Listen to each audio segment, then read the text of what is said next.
Оросын холбооны улсын уран нислэгийн алдарт Стрижи баг Монголд ирлээ.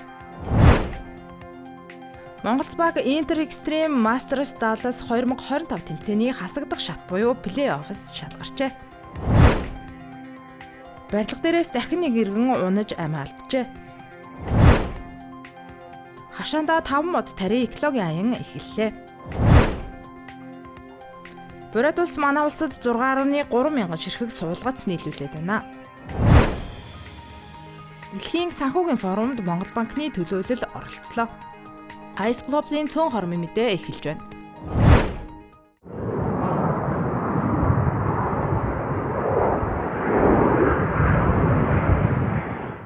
Оросын холбооны улсын уран нислэгийн алдарт Стрижи баг Монголд ирлээ. Оросын домог болсон тус баг нисэх хүчний 100 жилийн баярын үйл ажиллагаанд оролцох юм а.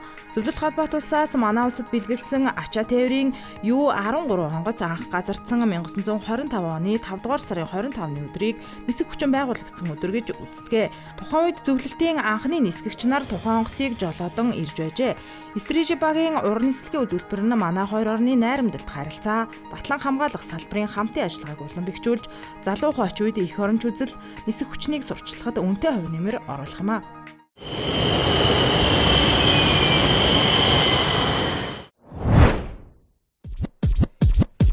Check this out. Okay.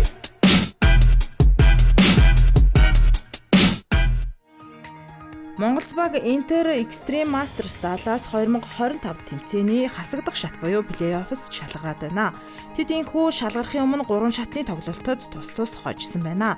Харин одоо А хэсгээс 1-р байраар гарах хэсгийг Францын Team Vitality багтай хийх тоглолт шийдвэрлэнэ. Хожигдол тэмцээний шүүгийн 4 багтай тоглож тэргүүн байрны төлөө өрсөлдөх юм а. Харин хожигдол шүүгийн 6 буюу A болон B хэсгийн 2, 3 дугаар байр шалгарсан багийн аль нэгтэй тоглоно. Америк нэгдсэн улсын Даллас хотноо зохион байгуулж байгаа тус тэмцээнд Монголц баг Азийн чансааны оноогоор өргөдөн оролцож байна.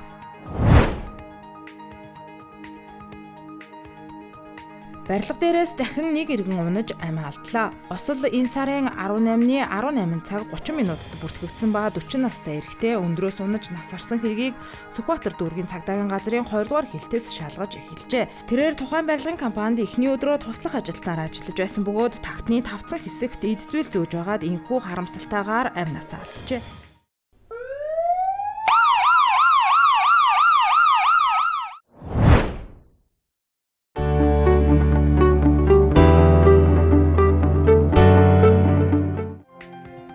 Өрх бүр хашаандаа 5 ширхэг мод тари ийм урайлгыг байгаль орчин уур амьсгалын өөрчлөлтийн сайд одон туяа дэвшүүлээд байна. Үүгээр хашаандаа 5 мод тари экологийн аян эхэллээ. Аяныг нийслэлийн 7 дүүрэг 108 хороо 16 аймгийн 32 суманд хэрэгжүүлэхээр төлөвлөсөн байна. Нийслэлийн хэмжээнд 8000 гаруй өрхийн хашаанд өрөл, голтбор, монос, гүйлс, буйс зэрэг навчит модны 3-4 настай 40 мянган суулгацыг тарихаар төлөвлөжээ. Хашаандаа мод тарих аль өрхүүд e-Mongolia аппликейшнаар бүртгүүлнэ. Ингэснээр мэргэжлийн байгууллагын зөвлөгөө тусламжийг авах боломжтой юм а. Мөн аян дэгдэх хүсэлтэй аж ахуйн нэгж байгууллагыг хамтран ажиллахыг урьж байна. Бурайд улс манай улсад 6.3 мянган ширхэг жимсгний суулгац нийлүүлжээ. Эдгээр суулгацад Сибирь алим Украинууд чавга зэрэг жимсний мод багтсан байна.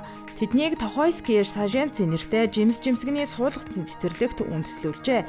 Бурайдаас нийлүүлж байгаа эдгээр суулгац нь өвлийн хүйтэн болон халуунд тисвэртэй. Үүгээрээ эрсдэс уур амьсгалтай манай орны нөхцөлд бүрэн тохирно гэж үзэж байна.